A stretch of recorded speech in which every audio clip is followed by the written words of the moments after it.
Salut à tous, bienvenue à nos fidèles abonnés et un grand bonjour à ceux qui découvrent la chaîne pour la première fois. Je suis Adrien Aliste, votre guide à travers l'histoire. Aujourd'hui, nous allons enrichir notre série phare Toutes les batailles de Napoléon en nous penchant sur la bataille d'Aboukir.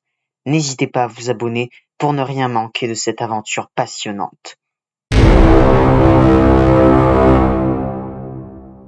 En 1799, Napoléon Bonaparte est en Égypte et, disons-le, les choses ne se passent pas comme prévu.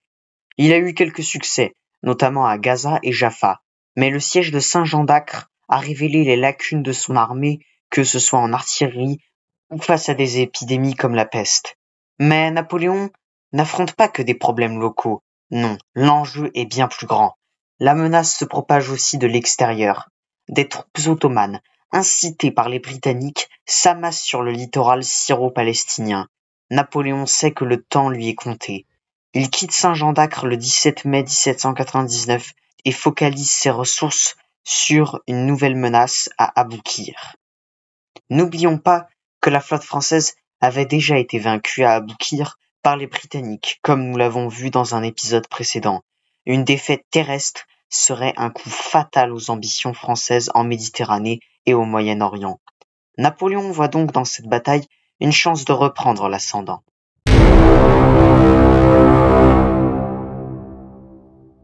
La bataille commence le 25 juillet 1799.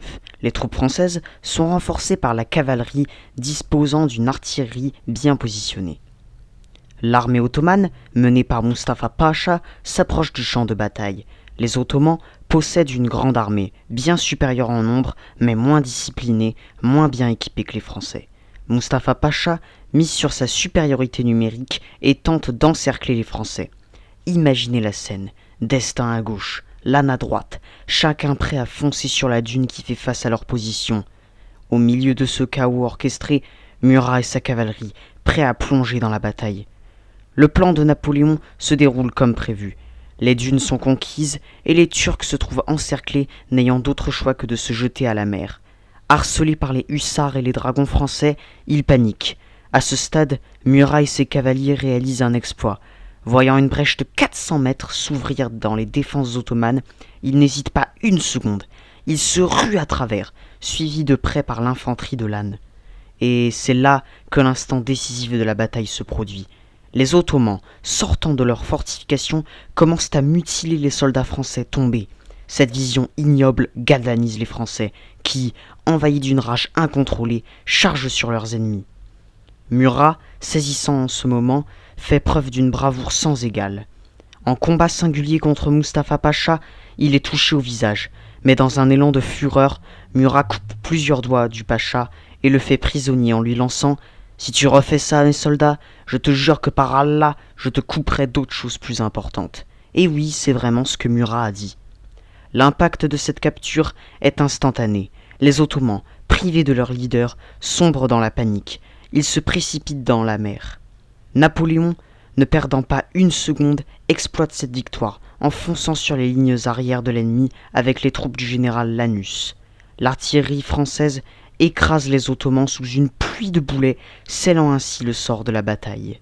Dans les jours qui suivent, les Ottomans restants se rendent, brisés par la faim et la soif. Murat est promu général de la division sur-le-champ, devenant ainsi un héros de cette campagne d'Égypte.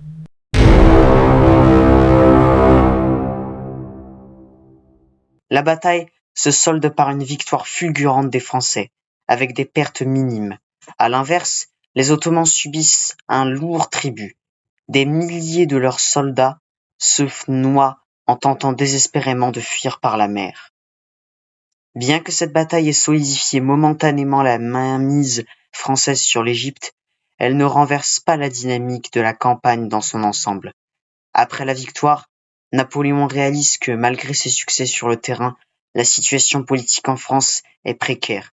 Il décide alors de rentrer en France, pressentant que son génie militaire y serait plus utile. Kléber, le successeur de Napoléon en Égypte, est assassiné en 1800.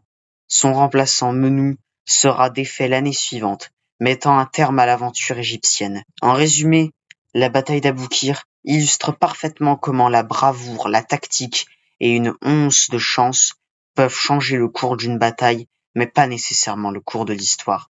Avec cette bataille d'Aboukir, nous achevons la campagne d'Égypte. À bientôt pour le prochain épisode. Un épisode un peu spécial, car nous parlerons d'une bataille qui n'est pas militaire cette fois, mais politique. Je vous raconterai le coup d'État du 18 Brumaire. C'était Adrien Analyste, votre analyste d'histoire. À la prochaine.